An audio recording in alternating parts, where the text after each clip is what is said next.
Oh my goodness, I need a backdrop like this every single time I do one of these posts. But not every weekend is Ladies Retreat weekend.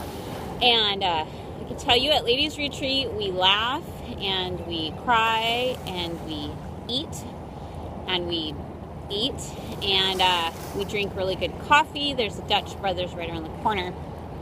This morning I woke up and my dear friend said, "Oh, what do you want to drink?" And I said, "Ooh, I need a latte." And off she went and came back with coffee and gave it to me, and it was a good way to start the morning, so thank you. And then a little while later she said, "Oh, Mindy, you've got something on your nose. You've got something on your nose." And I said, "Okay." So I wiped it off and I went on and walked down the hall, and somebody said, "Oh, Mindy, you got this thing on your nose. It's brown." I said, "Oh, haha, yes, brown noser, I get it, honey." And they said, "No, you really do." And I said, "Well, I just wiped that off." And they said, "Well, it's still there." So I'm wiping my nose and said, "Okay, you got it." So I walked further down the hall and said, "Mindy, you got this little brown thing on your nose." "I know, I have a brown thing on my nose, I get it." And that kept happening. I kept rubbing it off, and then somebody would say, "Oh, it's gone." And pretty soon, "No, there's this brown thing on your nose. You got this thing on your nose." And so I'm getting ready to listen to my mom and my aunt share their story. And it's a beautiful story, all about God's grace and about courage under difficult circumstances. It's about learning to pray. It's about trusting Jesus. It's a beautiful, beautiful story. And so I'm taking a sip of coffee right before I handle the PowerPoint for these beautiful ladies. And I look down at my cup of coffee, and it says, "You got this."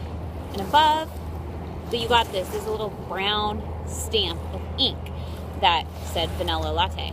Well, what had happened is every time that I wiped this thing off my nose, I took a drink, stamped my nose again with the ink. But I laughed because it reminded me of something that God wants us to know, that we'll keep going back to the same problems unless we choose a new approach. I kept wiping it off, thinking I'd cleaned up my mess, and I went right back to the same thing. You got this problem that won't go away, and it's not going to go away unless you choose a new approach. And so we learned this morning all about different things to choose. And for me, I choose to forgive, and I choose grace, and I choose to love, and I choose trusting my girlfriends, and I choose coffee. But above all else, I just choose to try to pay attention in my life to where I'm making the same mistake over and over, and I keep getting stuff on my nose. How do I change that? Well, I do something different. So that's my quirky faith today. Choose this day. You got this.